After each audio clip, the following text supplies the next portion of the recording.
So, welcome to today's Freedom Collaborative webinar. My name is Jack Clode and I'll be your moderator. Freedom Collaborative is a centralized community focused on fighting exploitation, human trafficking, and slavery. As part of this fight, it is critical to gather the relevant facts and data as efficiently and accurately as possible. Today's webinar is the second in a series of 5. The first webinar covered the data universe and its boundaries. Today's webinar will dig deeper into the means of gathering data and how to apply these methods to different industries, as well as challenges of working within non-transparent environments.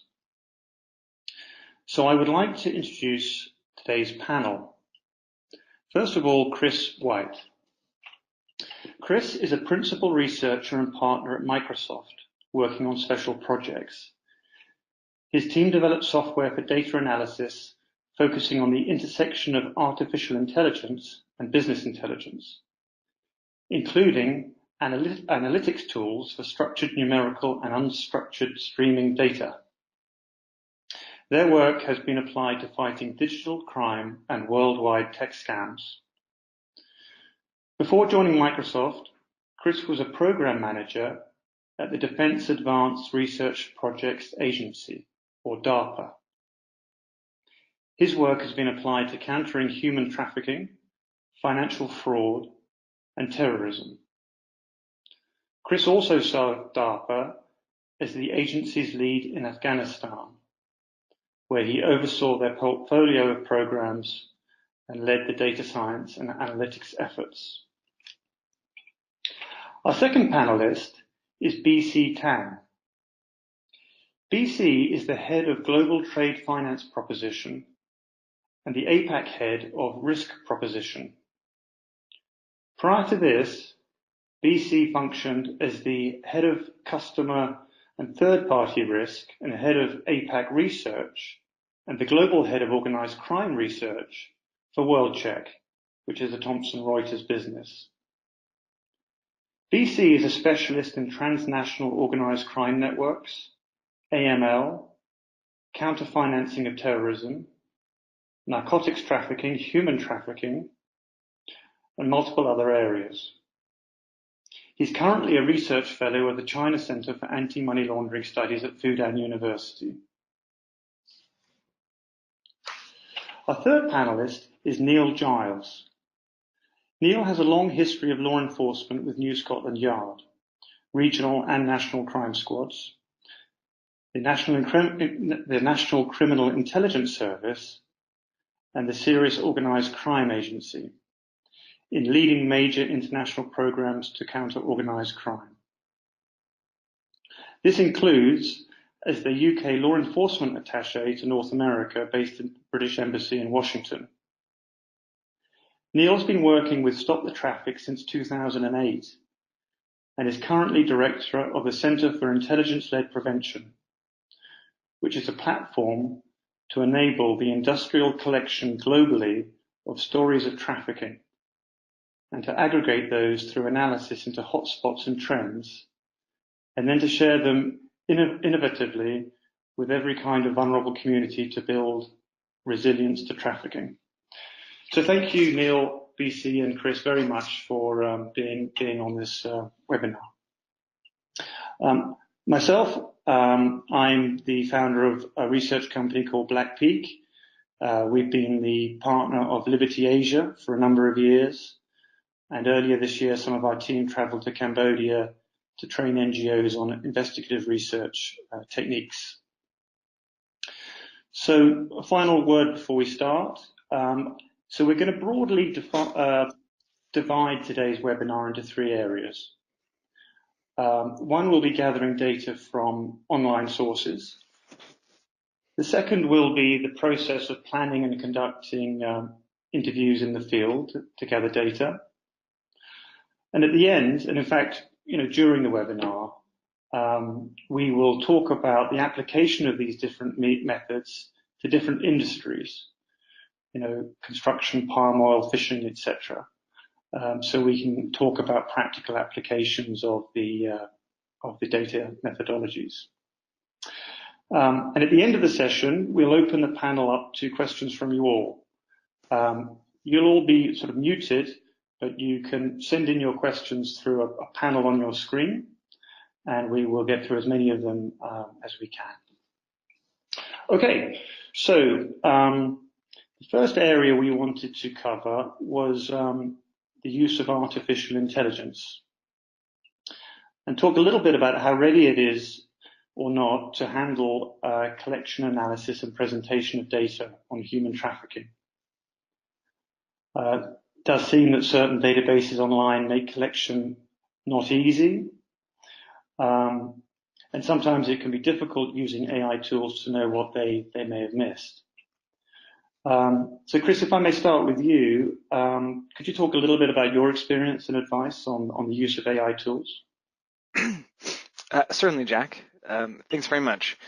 So first, I think that for the panel in general, terminology is tricky here, especially when it comes to crossing over between the terminology of industries and applications and NGOs, and then the terminology of technical organizations. And so if we start with artificial intelligence, neither word really means anything. Sometimes people often use the words machine learning, or a few years ago they would use big data. And these are terms that meant something originally in a technical community and then became marketing terms, and so they become an umbrella that encompasses, in this case, often anything involving data analysis. And so if the problem that's being addressed can be improved by using evidence, and if that evidence can be collected through computers and sensors and surveys, then AI might be something useful for people.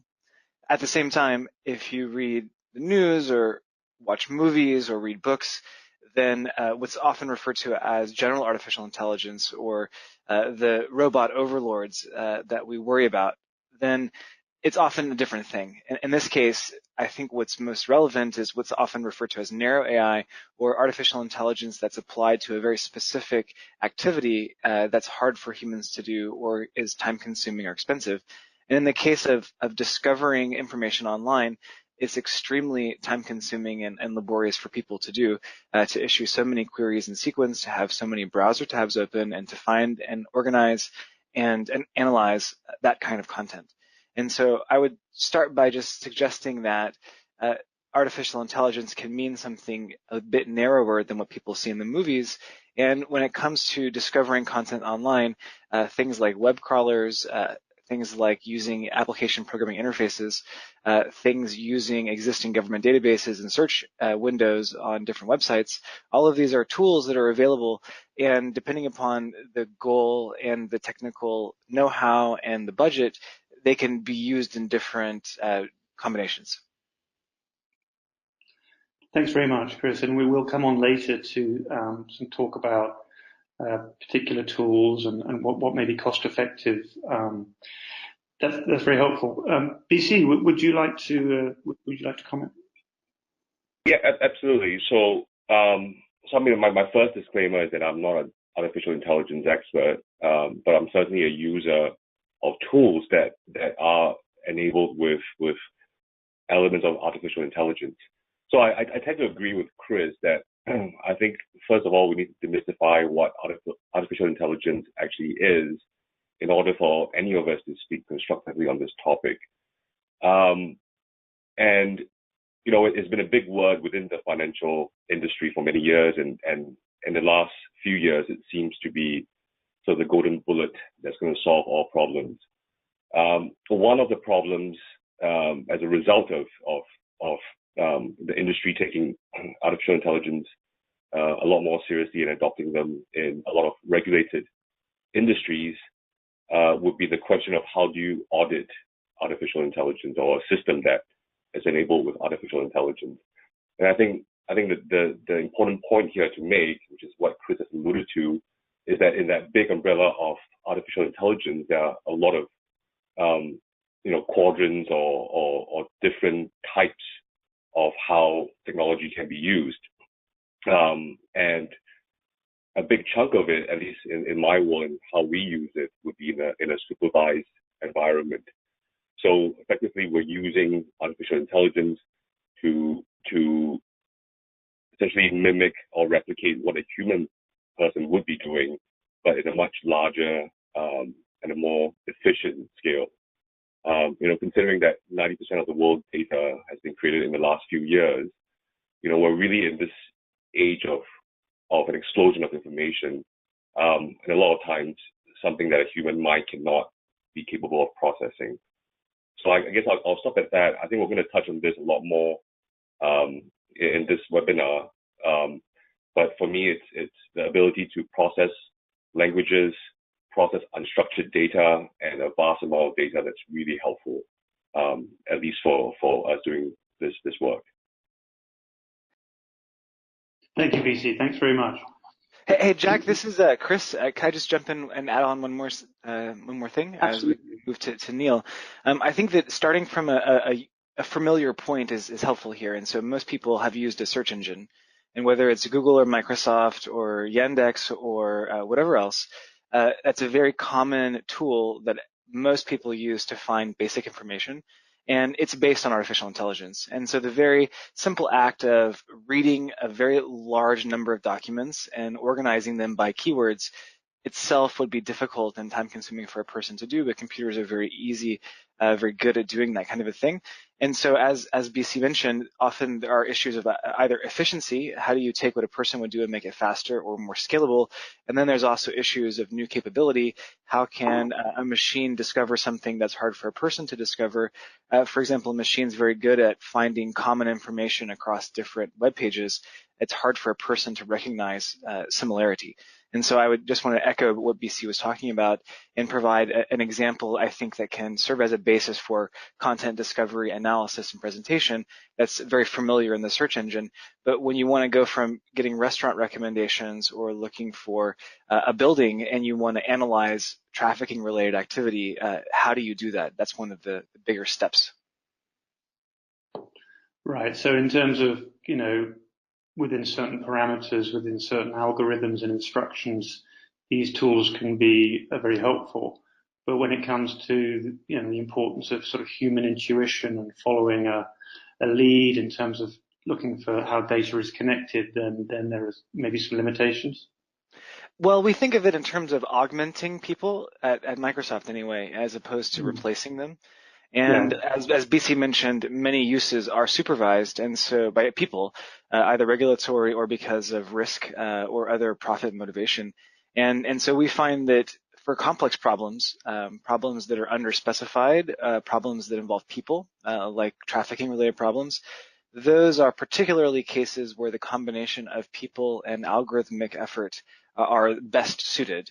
If the problem is well specified, like turning on sprinklers or in a sort of industrial system, then maybe people need to be involved less. But for these particular problems, it's very important for both error issues as well as for accuracy, reliability, reproducibility. Got it. Thank you. Neil, would you like to comment? Always frightening when you come to the old policeman at the back end of a conversation like that. I am very interested in what AI can do in terms of once you've given it a diet of sufficient information to start to predict a little bit about what future patterns might be, because that might help us as an industry get in front of them. And my dream would be that we could get to a place like that. My concern is that at the moment, rather like the rush to big data being the solution for modern slavery, human trafficking, as was trumpeted X number of months and years ago, there was a gold rush to that environment that has manifested itself into tremendous proliferation of activity in a way that I'm not sure is greatly helpful. There are so many of us looking at data on different platforms in slightly different ways. It's a little bit like my attitude to information when I was a young detective sergeant many years ago, I was the only person who knew my piece of intelligence. Nobody else did. It was locked in my bottom drawer. And I just suspect we've created many thousands of bottom drawers in which we've all got interesting stuff locked away. And that stovepiping is an issue for us. My dodgy logic is that if we are able to narrow the data range down sufficiently as a starting point, so we've got sufficient weight of data and a sufficient narrower range, then I really think that letting AI loose on it and matching it or comparing and contrasting it with other sets, it can become quite interesting, but we really need to know what we want it to do. So for the collection or the searching of data across the, online, AI and the human element can complement each other or support each other in various ways. AI certainly doesn't sound like it's going to replace the human element of the collection process anytime soon. In terms of when you have collected and you have a very large amount of data, whether it's thousands and thousands of media articles or just a very large volume, is that a slightly different answer to that question in terms of what AI can do, or is it a similar sort of combination of approach? This is Chris. I think that the problem definition radically affects to what extent AI is suitable for a problem and how much it costs and what kind of people you need to work on it. For example, if you're in a jurisprudence context and you're looking for evidence, then a big part is discovery. And AI is very good at discovering and canvassing large collections of information and then prioritizing it. The prioritization has to come from some objective, which is specified from a person. And so there is an interaction between the people and the way that information is surfaced. But what Neil was just referring to, where you're using AI to predict the future, to forecast activity or to identify patterns, in that case, it's a different regime. It's using the examples that have been found, the patterns in data, to infer that those patterns or patterns like those might appear in unknown, unseen future examples. And in that case, you have to make sure that the way the model has been built for whatever you're modeling, whether it's the communications behavior of criminals, the drilling pattern of a subcontractor, the financial flows, through NGO financing, those can require a bit more care, and there are more risks of error and more interpretability issues. But as I think both Neil and BC were saying, in the law enforcement or in the financial context, since there's human oversight for the output of a prediction, whether an arrest is made or whether a sale is done by a person ultimately, then there's some buffering and risk mitigation. But in general, learning models of behavior to predict the future is very challenging. And if you look across the news, you'll find many examples of both good and bad things happening when that is in practice. And so I think that the practical aspects of that and the details around the consequences for failure become very important.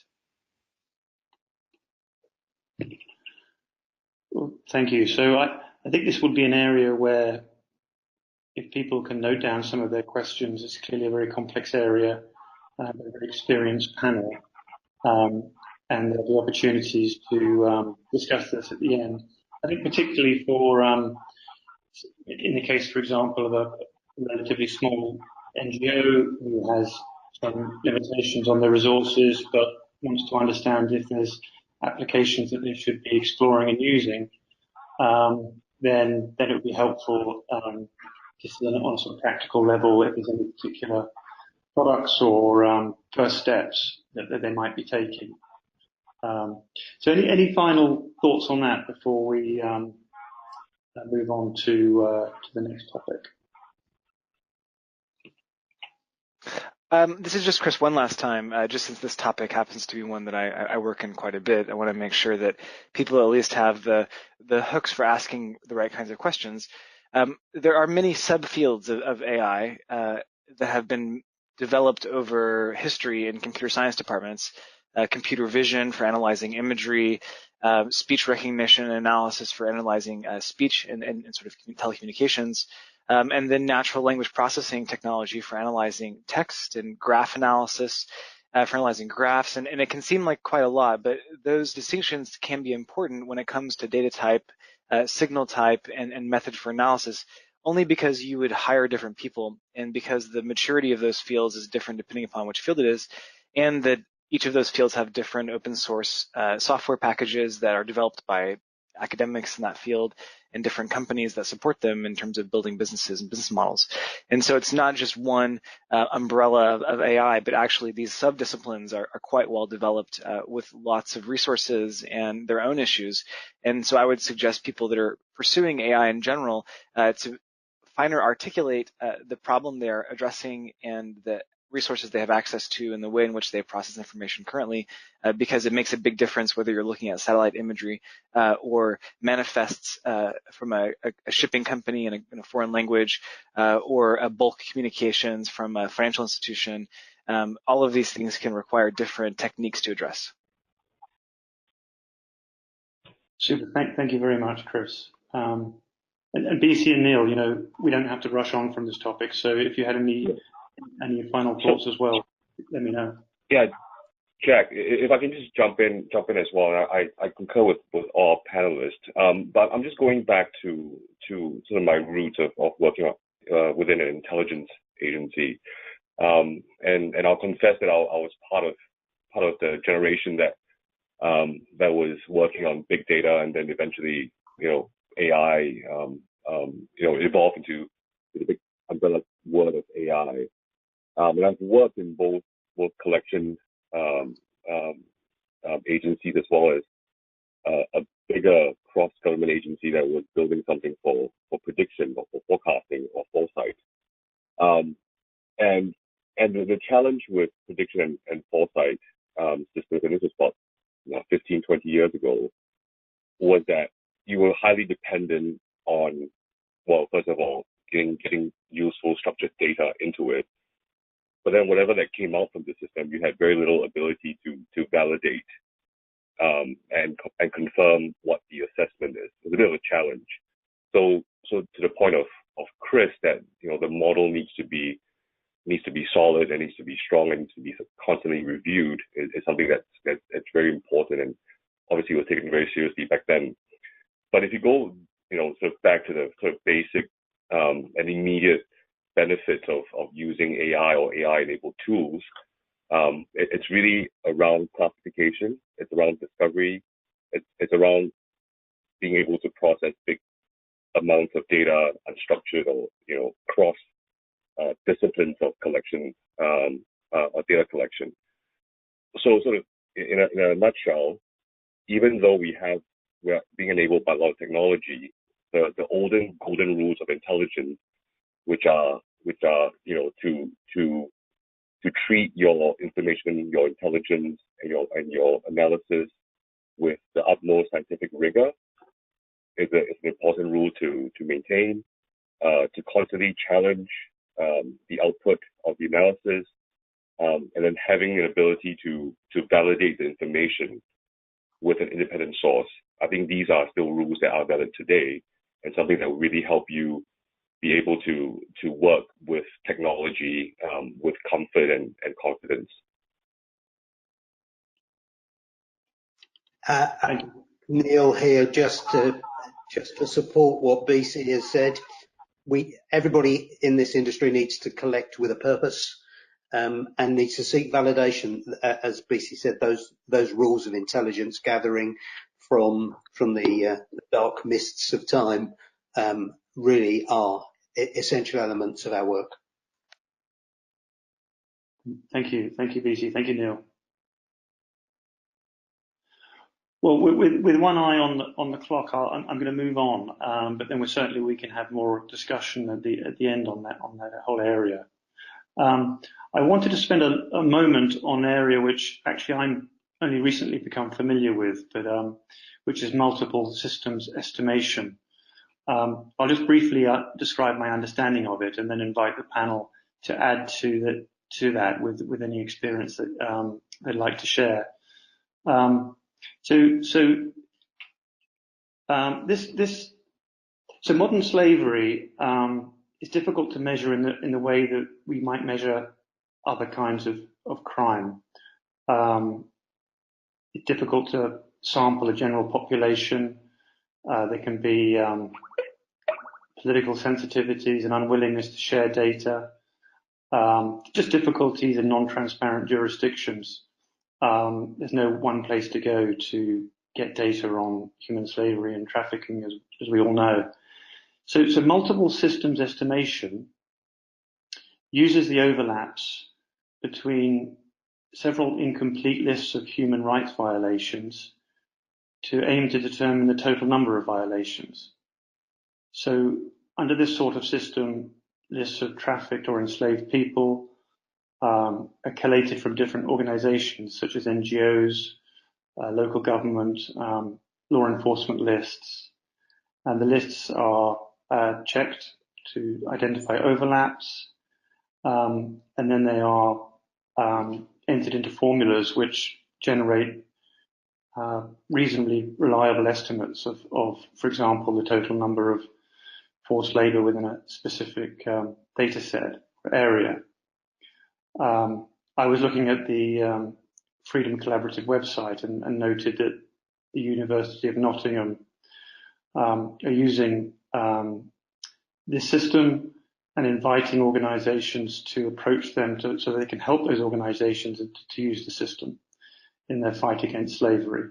So I would encourage the audience to look at that material on the website and a video from the university. And stop for a moment to see if any of the panel have a particular experience in this area.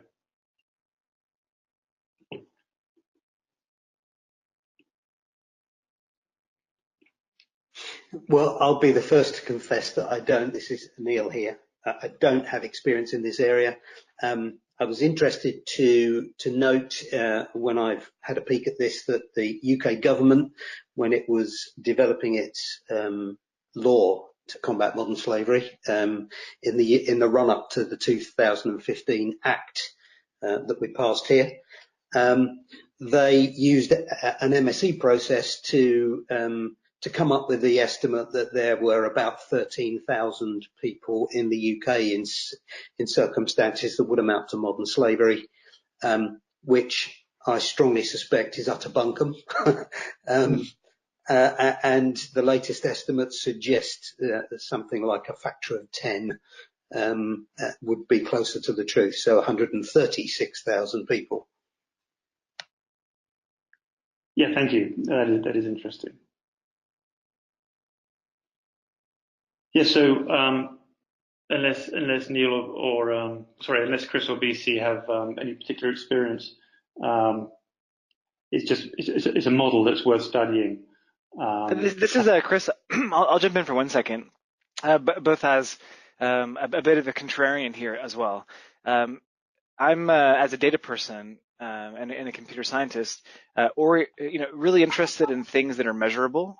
And interested in policies and action that is reproducible. That's kind of the basis of science that can be applied to different problem spaces. There are, of course, difficult applications in these social spaces, but there is a question in general about how do you measure, what you're doing, and then how do you manage what you measure. And in general, it's a hard problem. And so taking a look at modern slavery, whether it's forced labor or sex, and whether it's in one country or many countries, and whether it's measured in one time window or across time windows, those can be very difficult problems. And so one approach that we take is to generate what are called power metrics. And those are things that can be measured that are indirect measures of the eventual thing you care about. So for example, in sex trafficking, one can ask the question, how many victims are in the United States, or how many potential perpetrators might there be?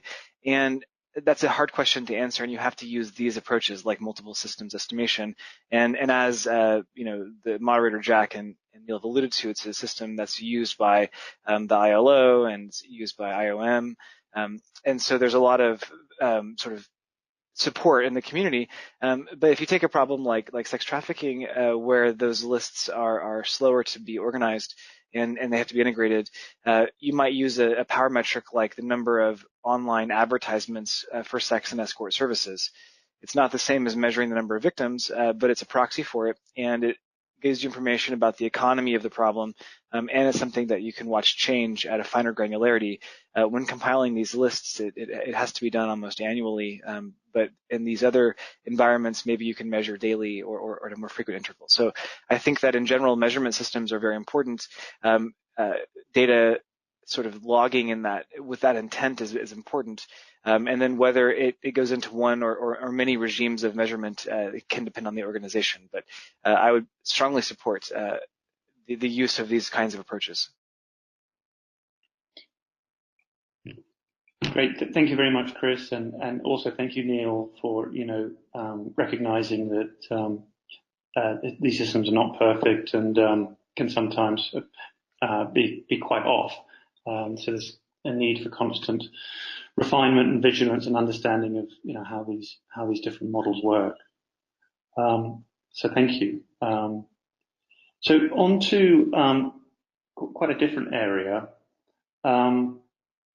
So when conducting online research into companies or individuals that may be suspected of wrongdoing or being key players in the human trafficking operation, it can be important to conceal one's own online search activities, identity, so that the other party doesn't detect that you are paying attention to them and researching them. This can be important for, when you're using social media as a tool. Sometimes you may not realize that your activity could be visible in some way to the other party. So I'd like to spend a little time with the panel to get their experience and advice in this area, and some other security-related observations you have for the audience, when they're doing some of their online data gathering. Perhaps I'll go first to DC, and then to Neil, and then to Chris on this one. Thanks, Jack. So maybe just give some context on sort of my starting point and my experience on this topic.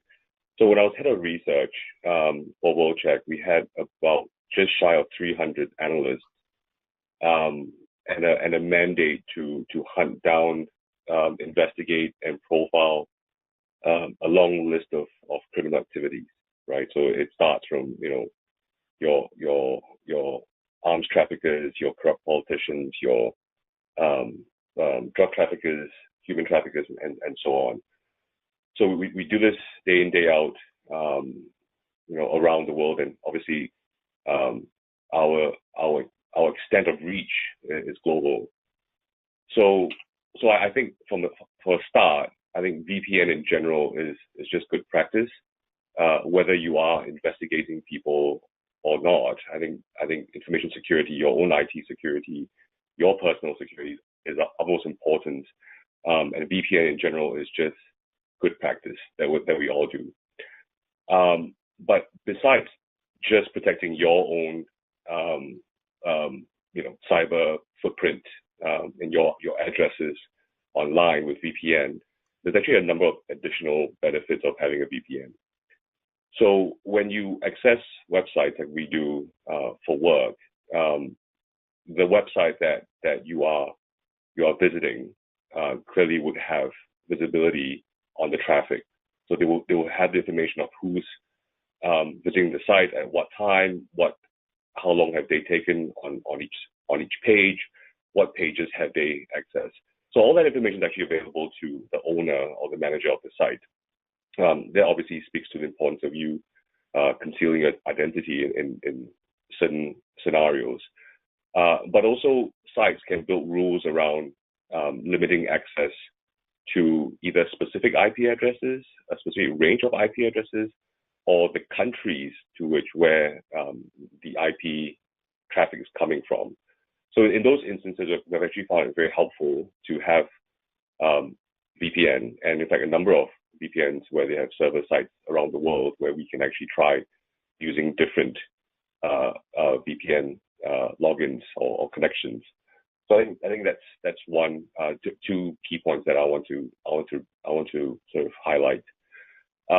In terms of, so other than just the VPN portion, most of the best information that you get on corporates would typically come from corporate registries, right? And that's one source of information on companies that is really dependable and for most part easily accessible.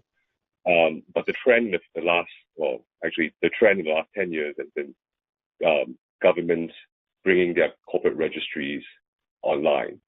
Then the second trend is that they've started putting service fees around them.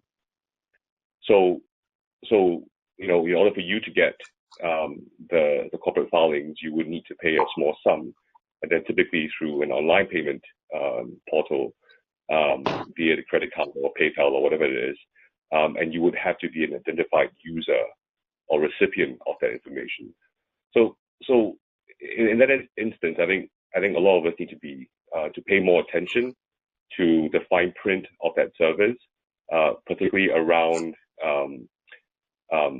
the data disclaimers that the corporate registry would have.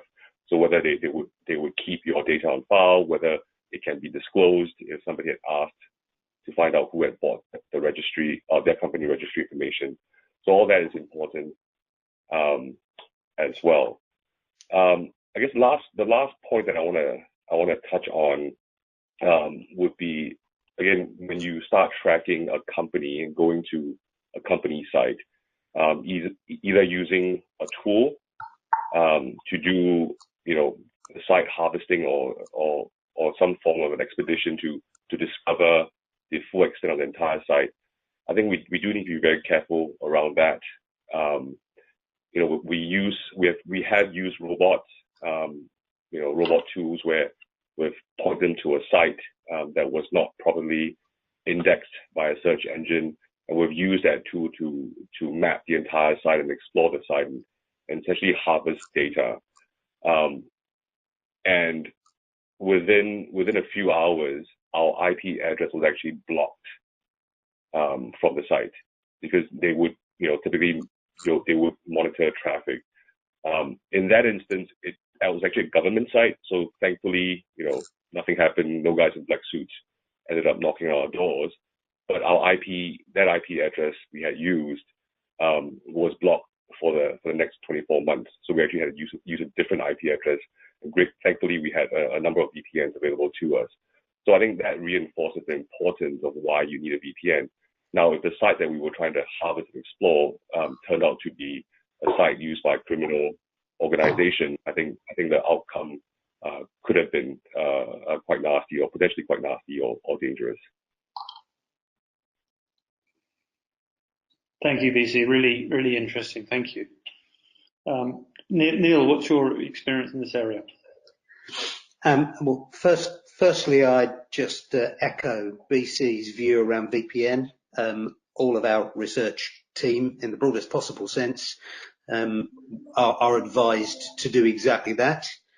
And I think the thing that comes out of this most strongly for me is managing the people that are doing this research for you. There is a tremendous temptation to begin to become undercover investigators, to adopt fake IDs, sometimes multiples, to try and obtain access to financial facilities in false identities to enable access to sites. And that carries with it enormous risk to the reputation of your organisations, but individual risk to those people too. My background in law enforcement covers the covert world of infiltration, and I've seen too many casualties through poor management over the years, and it's now proliferated into our world. There are numerous entities around the globe who are investigating individuals, particularly around the issue of child sex trafficking or child sexual exploitation, and some of those individuals are going too far, and they will, or that activity will potentially undermine our mission in the longer term. So clear and auditable protocols and really good oversight systems are essential, and that's my input for this one. Yep, thank you, Neil. And I would echo that from some of my own experience. Some jurisdictions have sort of very clear privacy ordinances and guidelines about what is public access and what isn't. Others don't. So if you take China as an example, it can be quite grey as to what information is okay for the public domain and what isn't. Sometimes it can sort of change retroactively if the government decides actually in hindsight they didn't want that piece of information to be available, and if you have it, you're in trouble.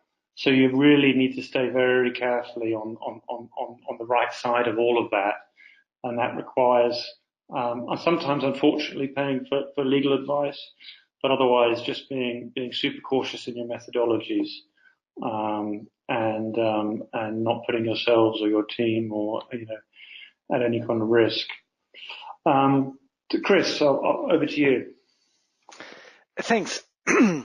I like both what Neil and BC said, and I think the points they raised are valid, that there are issues around where you're accessing content from, like where you're sitting, also where the place you're trying to get content from, and its legal and regulatory environment, whether it's China or someplace else, and that there are different types of sources, whether corporate registries or websites from companies or other social sites.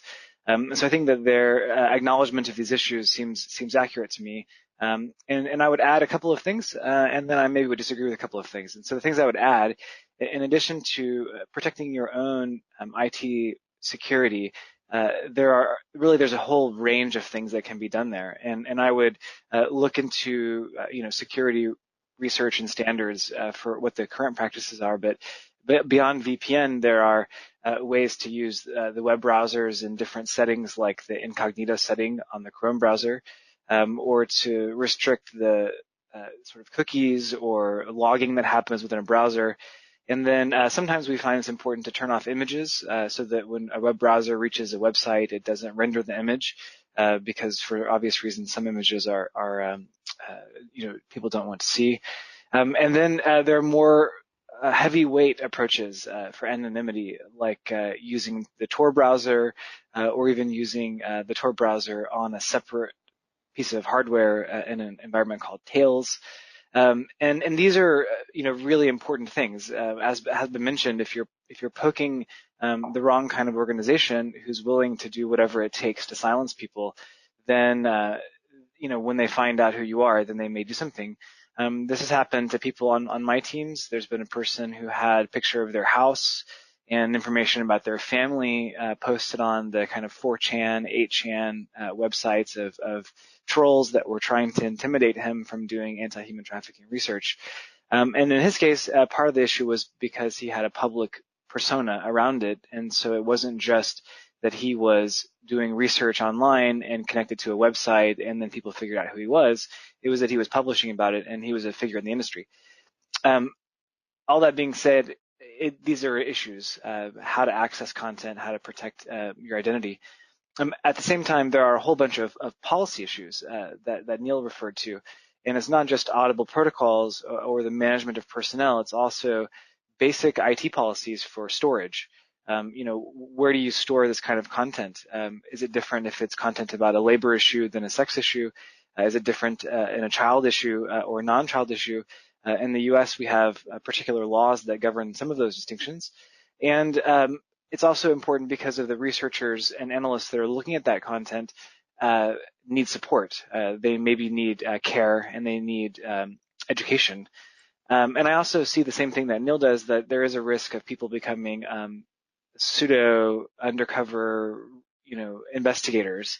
And so we found and have found in the past that partnering with law enforcement or regulatory enforcement or other partners and bodies who can take that kind of risk and who do have the enforcement mechanisms at their behest, that those end up being more productive collaborative relationships. At Microsoft, we have the ability to restrict people's access to our products and to kick them off our platforms. But whenever anything goes into the jurisprudence realm, we partner with law enforcement and go through the legal regime as is outlined by the United States. And then I think the last thing I would add is that in addition to IT security and the IT policies around storage and user access, and around the partnerships that your organization has with others, I do think that the space is moving very quickly, and the kind of behaviors that organizations conducting trafficking activities are undertaking are changing very quickly, going from different social networks, going to different encrypted kinds of accounts, going to different ways of hosting websites or communicating on the phone or versus online. And so it is a moving target, and therefore being aware of those changes and understanding how those affect the risk of being discovered or the risk of doing a bad thing are important. And so this is a topic that I think has lots of sharp edges to it and needs to be taken seriously, even though the seriousness may come later. Thank you, Chris, very much. A lot of very specific advice in there, so that's fantastic. One thing I guess we haven't particularly focused on is testing the security of your own system using a sort of third party, perhaps to conduct a penetration test to see, if somebody did want to infiltrate your IT network and find out more about what you're doing, how easy or difficult would it be for them, and what kind of patches can you put in place? So I think that's generally good practice. Is there anything particular that the panel would want to mention on that point before we move on? Neil, if I may. All right. Go ahead, Neil. Yeah. I'll defer. Sorry, I should have. Not a problem. Yeah, actually, just thinking. So taking the lead from Chris, it remind me that we have installed a number of protection features on our browser. One of which is to prevent cookies and trackers from tracking the users, and certainly tracking our history of what sites we're going to. There are a few of them that are online available for free. That I guess a few NGOs can start looking into. But the sort of then it rolls on to the topic of freeware, and perhaps I want to share some experience and perhaps a warning on that as well. So having supported NGOs and startups in their journey to either in data collection or intelligence collection, there have been, well, first of all, most of them would be quite cost sensitive, and they're in dire need for technology. So they start looking into freeware or software that are given for free, and typically those that are hosted in cloud. And in that quest to get the technology, a lot of them, either forego or not pay due attention around the data protection or data security or data policies around those freeware.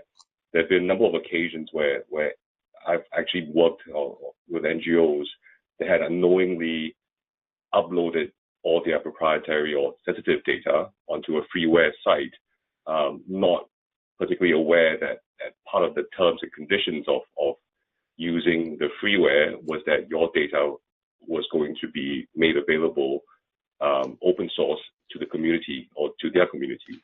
So I think that's a pretty frightening example. So I think I echo the panel's point that, a lot of time in our urgency to get things done, we don't pay attention to the legal environment or the legal terms of what we're doing and what we're signing up to. Thank you, BC. Yep.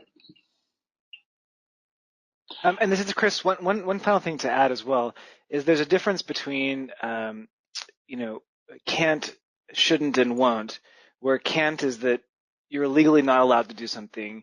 Shouldn't is that you're ethically or culturally prevented from doing something, and won't is that you personally won't do something. And in the land of these gray data access, international, mining and an organization of content, as all of these laws and policies keep changing, I think having an organizational point of view on these topics is important, both to instantiate in terms of policy, but also in terms of how you hire and interact with your personnel. I think both things that Neil and BC have said that I just wanted to emphasize. Thank you, Chris. Thank you very much. I might jump forward a couple of questions and talk about a slightly related issue. Anyway, it's about the dark web and to what extent the panel has experience on the use of the dark web as a place to conduct research on human trafficking. Neil, do you have any thoughts on that? I have to say that it's not something that Stop the Traffic are routinely doing. We work with some partners, both in law enforcement and the not-for-profit sector, who have expertise and good systems for this. But it's not something that we're doing directly. We're effectively franchising that out to others who have skills in that area and the right experience. Sure, understood. Chris or BC?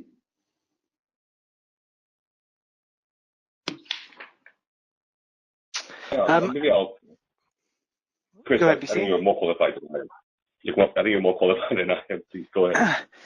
Sure. So I've worked in this area quite a bit. When I was at DARPA, we built one of the first dark engine web crawlers and have investigated the role of content on the dark web as it relates to trafficking-related investigations with sort of local, state, national law enforcement partners.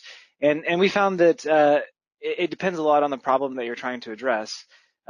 There's a lot of hype around the dark web, just like there's a lot of hype around big data and AI.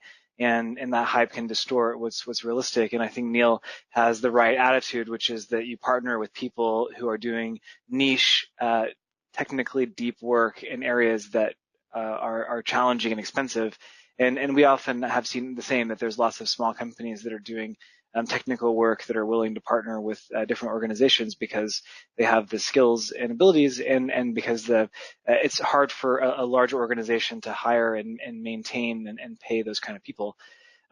And so, we found that on the dark web, it depended upon whether you were looking at a sex or labor case. It depended upon whether the case also involved the sale of other illegal material like drugs or weapons. And so both the online marketplaces like the Silk Road-esque market activities had relevant information in some cases, and that the one place that there seemed to be consistent material was in the child exploitation case. And there are many kinds of forums with lots of people. Many are law enforcement conducting their own investigations.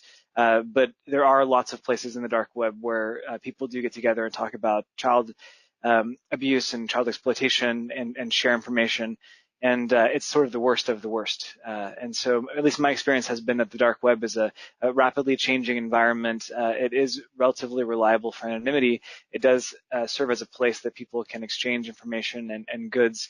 And sometimes those, especially involving child issues, have been relevant. But in general cases, especially around labor cases, there hasn't been much relevant that we've seen, at least, and in the general sex trafficking case as well. So I think it requires a fine-tooth comb to use effectively, and my recommendation as well as Neil's, I think, is to partner with people who are aware of that environment. Thank you, Chris. Thank you. PC, any thoughts on that one? Yeah, sure. I just want to add probably just a few points. So, I mean, with Thomson Reuters, obviously we don't really have that expertise in house to mine the dark web, or do we really have that constant need to do so? But in some cases where we were tracking or investigating credit card fraud cases where they were selling stolen credit card information, there were a number of instances that we end up in the dark web, right? So back then it was Silk Road, and a number of sites on Tor and so on. So I guess the important part is, for us, the distinction is that we were not successful in mining or accessing the dark web for technical intelligence. So we were not able to use it to identify the perpetrators or for that fact, even where they really operated from. So the anonymity is designed into these offerings. So it was obviously a challenge, and we were not successful in obtaining technical intelligence. However, falling back to the old sort of methods of intelligence, we were able to extract perhaps strategic intelligence. So things like, being able to see the number of offerings, right, was a helpful indicator for us. Being able to see patterns in the time zones that they were posting was also some form of indication of perhaps which time zone, and therefore which where in the world were they most likely to be operating from. The language and jargons was also helpful in terms of us doing trending and trend analysis and making certain assumptions around who the perpetrators were, and also the currency that were used and the evolving mode of value transfer was also an interesting strategic intelligence that we were able to gather from the dark web. So maybe just to add, I completely echo with Neil and Chris's point that you need technical expertise for these, and it's a lot wiser for you to partner with a capable partner, or for that fact, law enforcement and government agencies.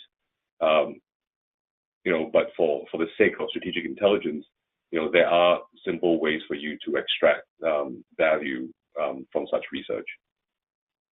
And at Echo BC, we also found it was most important to connect people that were in the dark web to more surface web, and to find these kinds of strategic intelligence items in addition to efforts to get technical intelligence. And it depends a bit on the problem and the part of the dark web that one is in as to how successful one can be.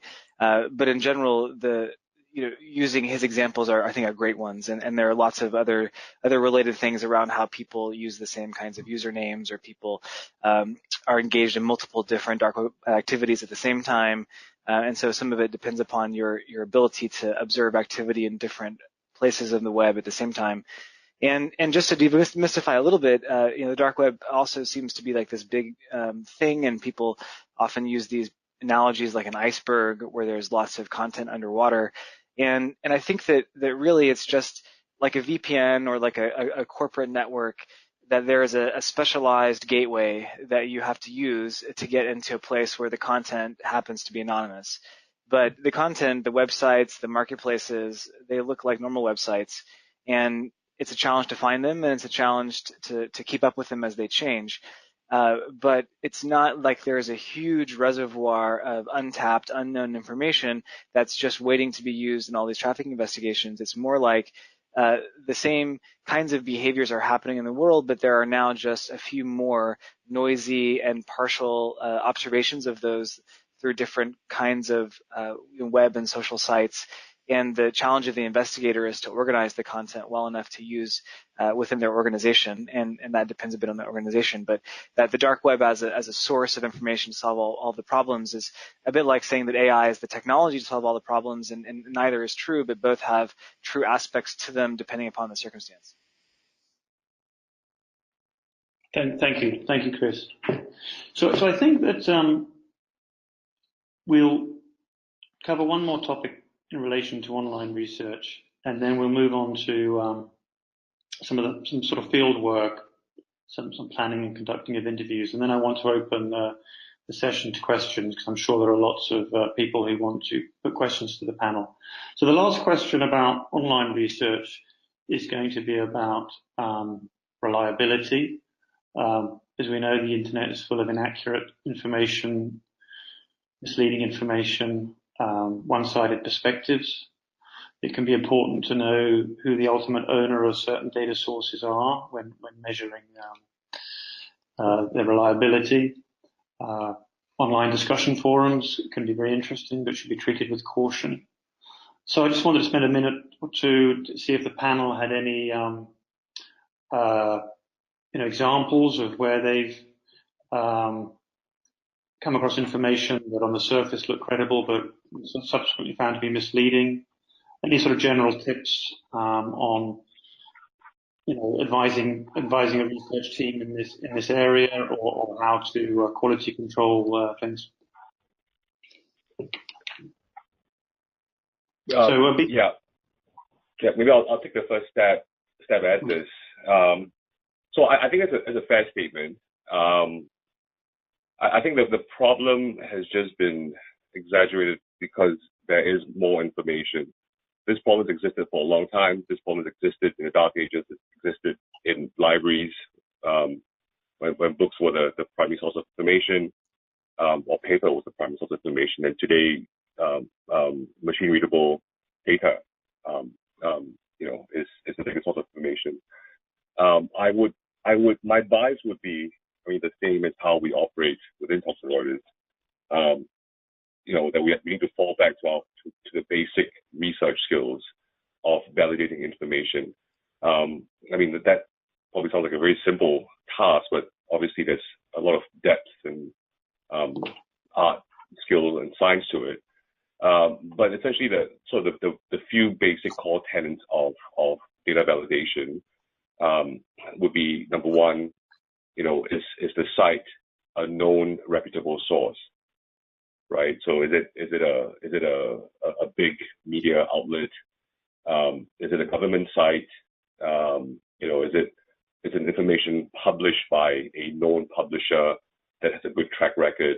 And obviously, in the midst of that, you should always check that the site's actually an official site and not a site that's been spoofed or counterfeited. So that's sort of the most basic one. Part. The second point, maybe I'll probably add to it, is having the ability to use an independent source to validate, and that's something that I think we repeat constantly. In the field of just government intelligence gathering, that no decision is made based on one single collection method. Right, there has to be at least two, if not three, independent collection methods that are then analyzed independently, and then one would validate the other. So that holds true in today's world when we do online investigations and research as well. One pitfall or one common mistake that's constantly made is when one media outlet publishes an article and it puts that article into syndication, and then overnight, every other outlet would pick it up and syndicate that article without necessarily having the capabilities to fact check whether that article, the news or the information within that article was accurate. And then overnight, that one single article effectively becomes fact because so many outlets have picked it up. So, with a number of outlets publishing one syndicated article, to us, is not any real indication that it is more factual or more accurate or has a higher weightage. There's actually a requirement for you to use a completely different sourced article, perhaps reporting on the same incident, for you to make that validation. So that's one important advice that I think a lot of us overlook, or the lay person would overlook. And the third advice that I'll probably give is that there's actually a lot of metadata around websites, right? So all websites in the world, there's an ability for you to read the domain information, the bio data of the website. So there are a few free tools online. If you just type in WHOIS, WHOIS, there's a number of sites where you're able to access the registration information of that site. So that we've found very helpful in terms of determining who is the owner of the site, when it was registered, if and that's been very helpful personally for me to identify fake news sites that were created, 2 days prior to a big article being published. So that to me is an indication that it's a fly-by-night operation. But having access to that metadata, or that registration data of the site, has actually also helped me link up or make connections between two completely independent sites, as it turns out, are registered and managed by a same company or a same person. I think these are sort of the three basic rules that or recommendations that I'll share with the group. Thank you so much, BC. A lot of very specific, helpful advice in there. Neil, would you like to go next? I can do, and I can't argue with anything BC said. He uses all the right approaches. Were you looking to explore the element of interviews at this point, Jack? Well, that's going to be right next. That's going to be a little bit of a discussion about the field interview or telephone interview planning and process. So just wanted to wrap up the issue of an approach to the reality of there being a lot of misinformation online. Yeah, you've got to look for false positives, obviously, but I think BC has been very fulsome in his setting out of the landscape. I agree completely with it. Thanks, Neil, and I'll come to you first on the interview section. Chris, anything to add on the online reliability? Absolutely. I think that the BC's right. This problem has been around since information has been around. I think what's changing is that the amount that's being recorded is growing, and the tools that are available for interrogating it are becoming more mature and cheaper and more like commodities. Which means that, 25 years ago, if you wanted to ask and answer a question, you had to have a card catalog, a librarian, and an encyclopedia, and now you have a search box and maybe even more. And so there is a responsibility for people to learn how to use these new tools if they want to do research, and validating data and confirming the outcome of a hypothesis test are sort of the basics, right? I think if you approach this from a view of science and measurement, as I mentioned earlier, then you have a theory about what's happening. You're testing that by looking at evidence, and then you're coming to a conclusion. And if you're right, then the information is useful and the process is repeatable. But you're getting lots of partial information, and some of it's inaccurate. And that's true whether you're trying to find the location of the Pizza Hut that's from multiple websites, or whether you're trying to find the people involved in a corporate registry or that set up a website, through WHOIS or other sort of domain finding activities. And we find, in a search engine that kind of thing happens all the time. You have all kinds of competing perspectives on any issue. The internet's a wild place, and there's enough people that you will find someone saying something about everything. And so the challenge is to organize it into what's useful and valuable, and things that are true and things that are reputable and repeatable tend to be valuable.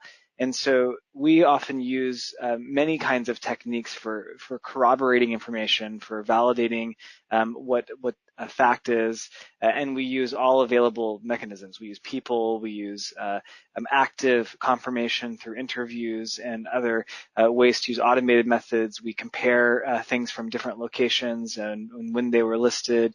And it's just a big problem, but it's also an opportunity for a technology company to then organize content to make it more available and accurate.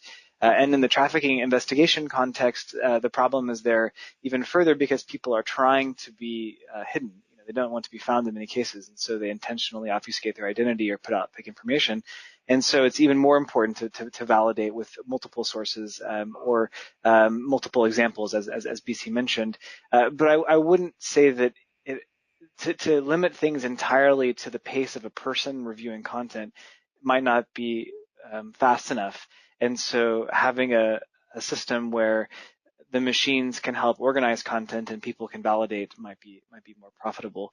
But knowing the right balance between machine validated information, people validated, when to escalate to secondary validation, when to involve a third party, when to pay people, those are going to be dependent upon the cost of an error and the operational posture from any organization. Thank you very much, Chris.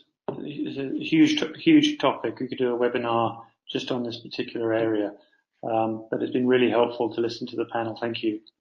I want to do one more topic before we open for questions, because I can see there's some very interesting questions coming in, and I don't want to delay too long. But I wanted to cover one interesting area, and this is the gathering of sort of primary data through the interview process. And typically that might be interviews in the field, or sometimes, or often less optimally, through telephone interview surveys.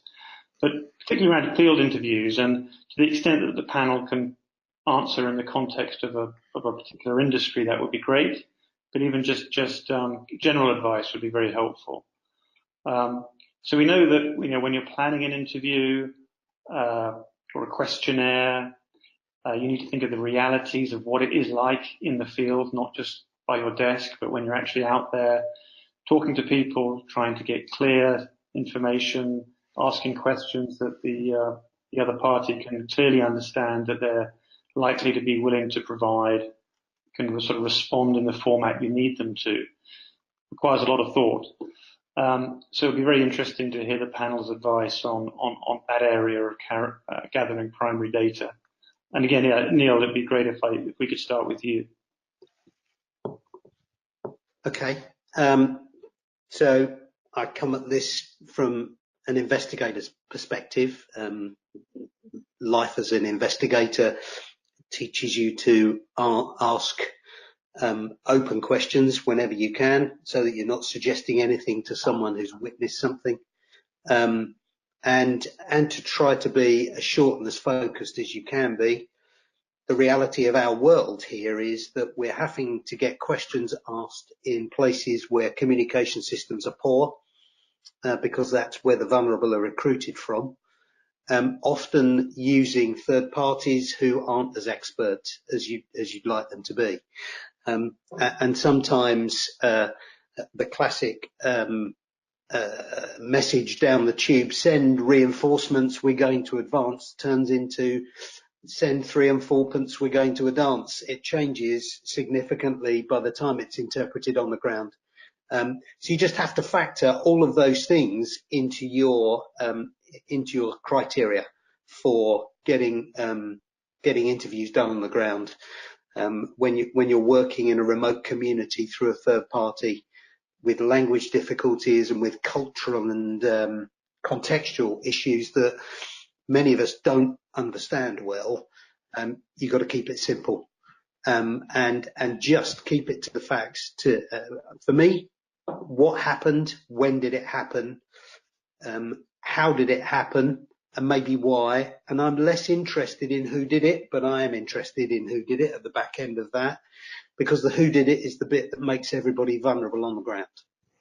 And I think there's a great deal of strength in actually trying to give a vulnerable community better questions to ask, and more sense of their rights, than sometimes trying to effect an evidence gathering process to prosecute an individual. I'd rather deter them sometimes than try to arrest them. Thank you, Neil. Thank you. Chris, would you like to go next? Sure. Those are great comments, Neil. Obviously, from someone who's been doing this a long time. Me as a technologist, I tend to have a little bit of distance from people, on the ground in interview form, and sympathize with the caseworkers and law enforcement that do that work. It's both difficult and dangerous and emotional. And at the same time, I think there's a few things that are worth adding, just from the experience that we've had, both here at Microsoft and previously. One is to echo, Neil's point about what you ask. There has actually even been some research recently that the order of questions and the way in which you even ask demographic information can influence the questioner in terms of bias. For example, people that put their name and race and gender in the top line of a questionnaire may have more likelihood to exhibit bias than if you ask them about their demographics at the end of the questionnaire. Just something that I read recently.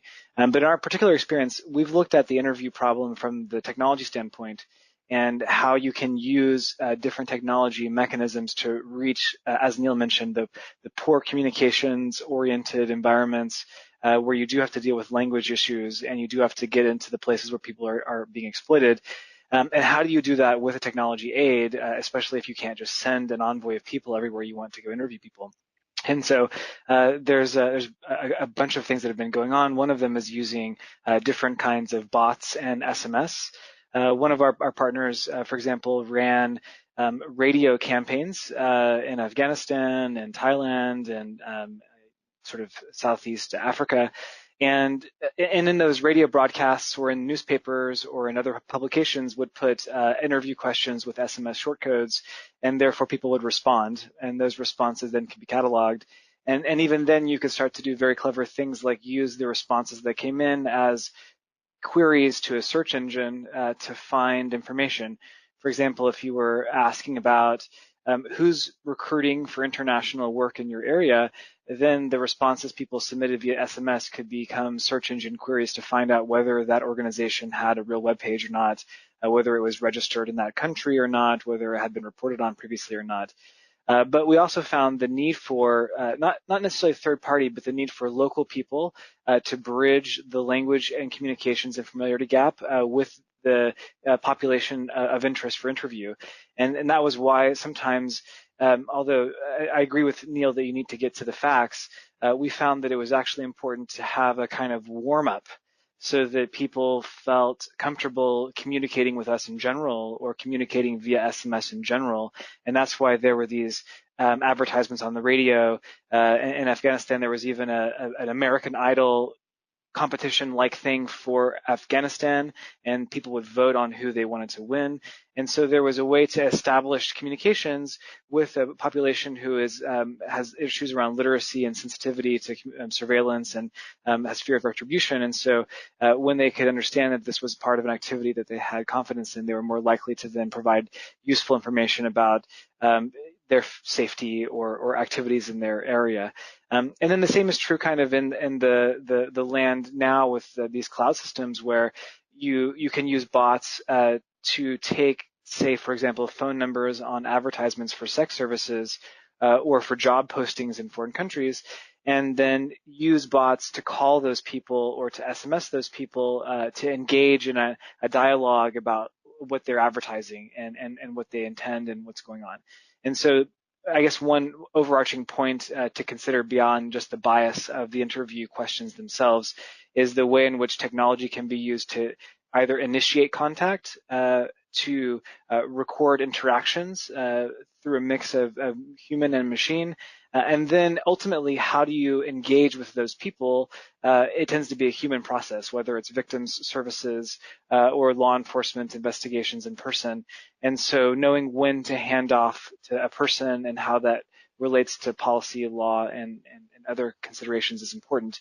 But this, what used to be kind of a classical interview scenario with a clipboard and a person in the field, I think now has evolved to a much bigger thing from my experience. Thank you very much, Chris. Yeah, I mean, some of the areas clearly people need to have an understanding of these days are, psychology and the risk environment and the available technology, amongst a number of other areas as part of the interview process. Great. So, BC, it'd be great to hear any thoughts you have.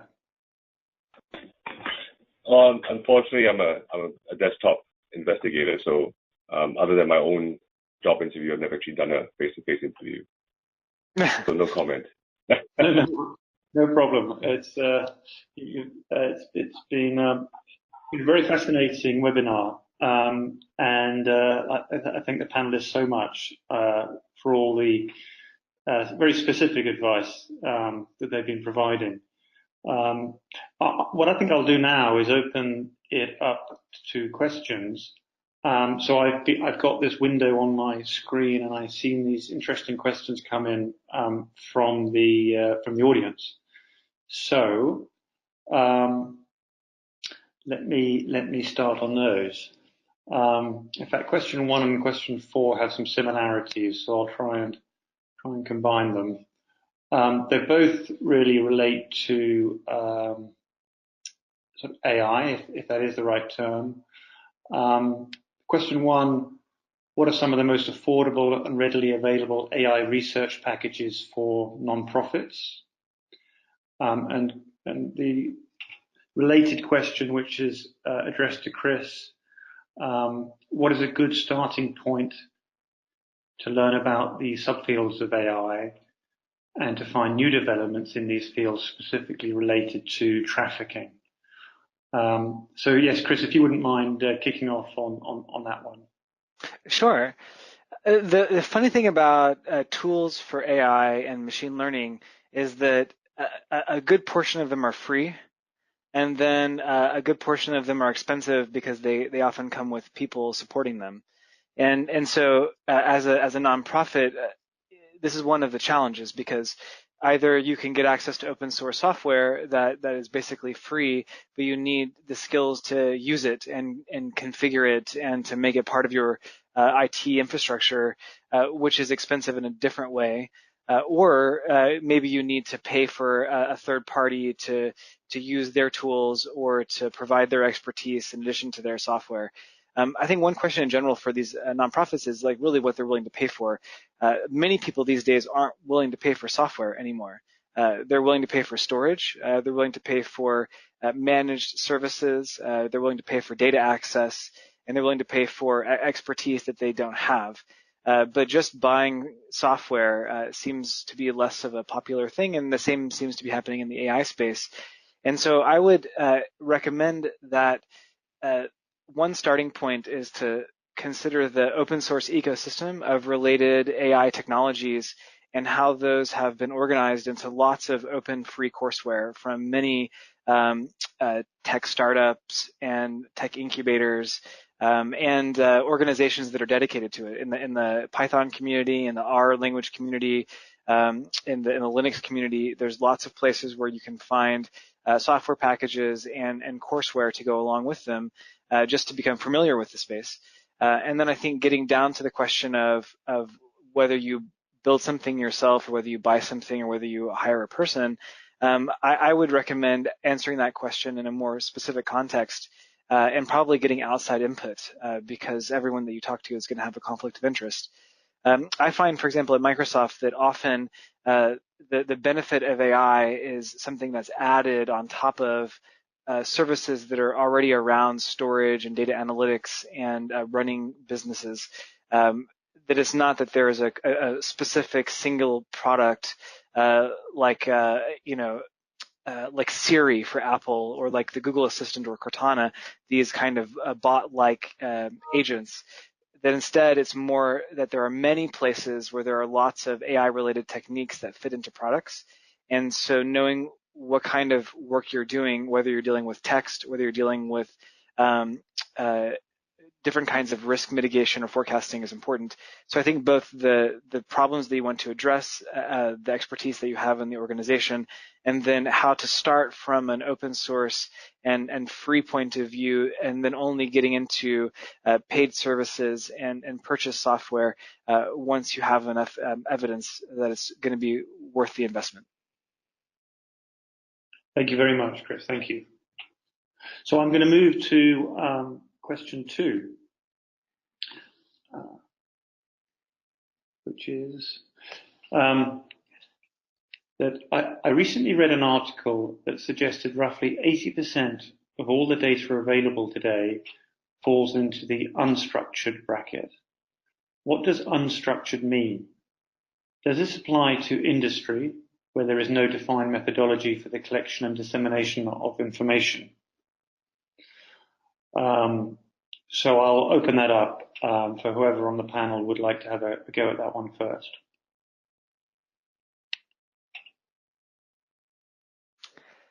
This is Chris. I'll just jump in since we're talking about this stuff. I think that unstructured data is, in general, data that does not have the dependent and independent variable indicators inherent in the data that you're accessing. For example, if you conducted a field survey and you checked a bunch of boxes and you identified a few key factors, that would be, structured. But if you had a long narrative at the end of it written in your native language, then it would become unstructured. And so we find actually that as well, most of the data are unstructured, but they do contain often metadata, so there's some structure, and they may contain common form of data like text. And so then the way that you would transform it into structure, there are more repeatable methods. But in general, we find as well that there's lots of unstructured data, that there is a need to structure it in order to do the kinds of analysis. And then you need to then use tools to help with that process.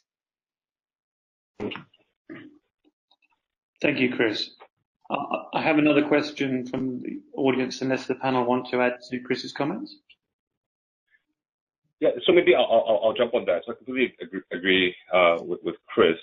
In my more simplistic world, where we are sort of doing daily investigations and daily profiling, what we see as structured data essentially would be a piece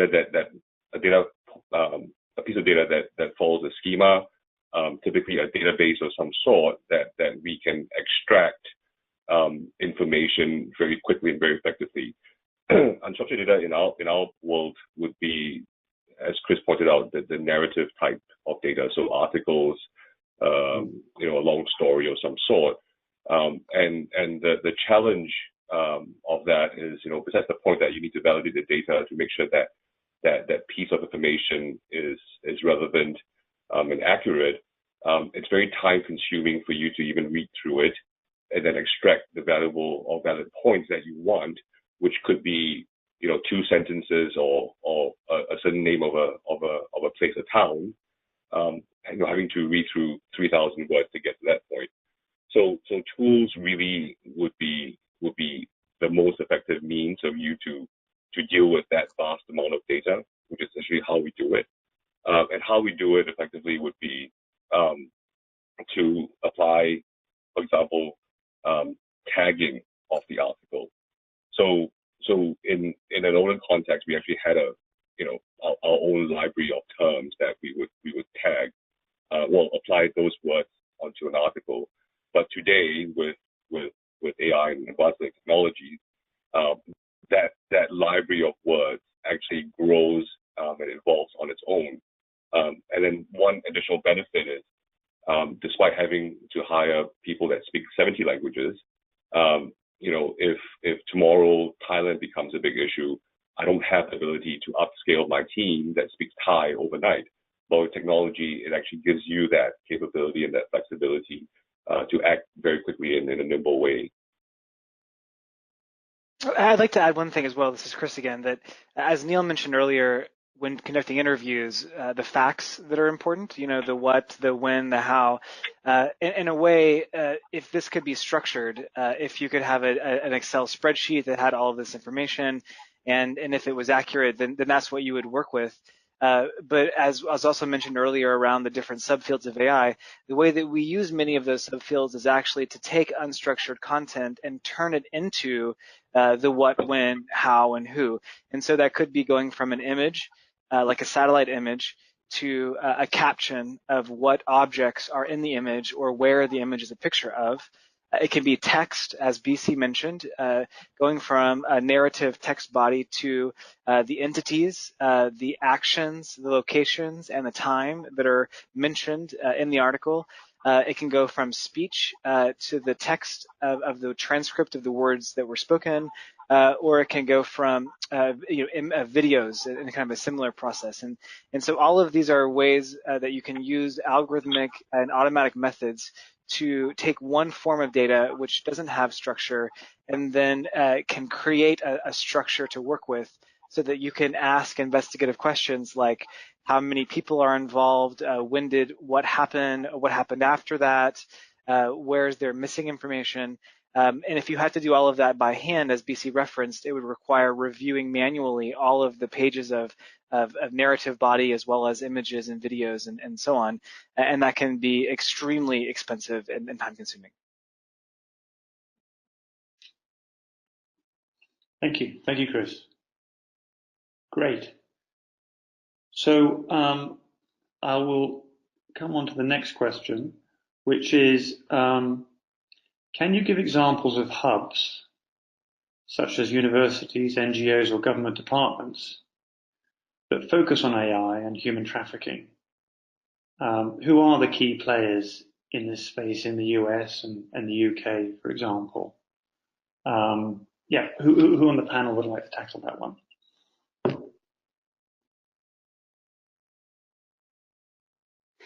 I'm happy to start. Neil here.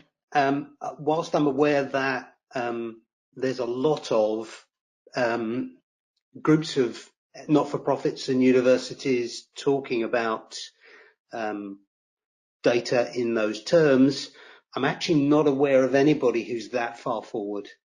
I know Jack, you've already mentioned University of Nottingham and Kevin Bale's outfit that's there, that has the tacit support of the Anti-Slavery Commissioner's Office in the UK. But I've not seen any products from there that would suggest to me that they're very far down the track. So I think at the moment, in anti-human trafficking space, it's a fractured landscape rather than a very together one, as far as this issue is concerned. Watch this space. Got it. Very clear. Thanks, Neil. Okay. Yeah. Yeah, this is Chris, and I totally agree with Neil, and therefore I would recommend people look for events that organize technology and data activities around trafficking topics. There are several such, and I think those are the best places to get a varied perspective.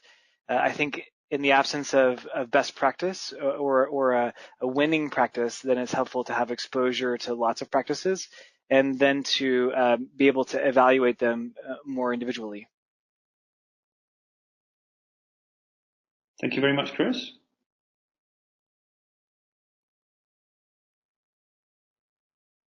So I think then I don't see any more questions coming in. We've covered a huge amount of ground. I found it fascinating. Made a lot of notes myself. I think what remains for me to do is to thank the panel very, very much for your time and for your insights, and for tackling some of these quite difficult questions. Unless any on the panel has any sort of last minute thoughts, which they're very welcome to do. Yeah. Yep. Jack, maybe if I can jump in. So I'm also really thoroughly enjoying this panel, and I myself have learned and taken a number of notes. But sort of what's been apparent to me is that, that there's a lot of excitement in this space. There's new technology, there's new methods, and so on. And this is a good example of how, with passion and experience and diversity and capabilities have come together and collaborated and contributed positively to the cause. So maybe just to speak on Thomson Reuters' experience with Liberty Asia and the Freedom Collaborative, this started with a partnership just like with Liberty Asia with Black Peak and Traffic and Microsoft. How it started is, an organization wanted to donate time to an NGO to a good cause. But what's different in this partnership is that we're actually contributing time with our expertise. So I think that's a no-brainer, but actually an interesting evolution into how partnerships today are framed. So I guess one word of advice or one word of recommendation is that when NGOs are soliciting volunteers, it will be interesting to look into the market, looking for volunteers with backgrounds or experience or knowledge around AI, around research, around intelligence, and having them come in and contribute positively with those different skill sets.